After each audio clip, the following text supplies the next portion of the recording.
Hi guys, ನಾನು ನಿಮ್ಮ ಪ್ರೀತಿಯ ದಿಶಾ. ಎಂತ ಗುರಿತಾ, ನಾನಿವತ್ತು ನಮ್ಮನೆ ಗೆದ್ದೆಯಲ್ಲಿ ಬೆಳೆದ ಗೆಣಗು ತೋರಿಸ್ತೀನಿ. ಬನ್ನಿ ಬನ್ನಿ. ಸರೆ ಸರೆ ತೋರ ಪಡಕೋ ನಮ್ಮನೆ ಅಜ್ಜ ನಟ್ಟಕ್ಕಿದ. ಬನ್ನಿ, ಈಗ ನಾನು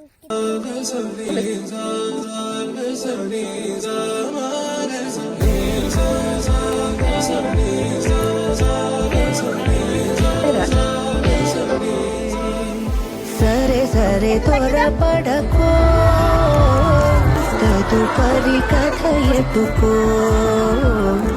ಎಟು ಮರಿತನ ನಡ. ಎಷ್ಟು ಗೆಣಗು ಸಿಕ್ಕಿದ್ ಕಳ್ಳಿ. ಈಗ ಬೇಸ್ಕ ತಿಂಬುದೆ. ಅಮ್ಮ ಗೆಣಗು ಬೇಯಿಸಿ ನಾನೀಗ ತಿಂತೆ.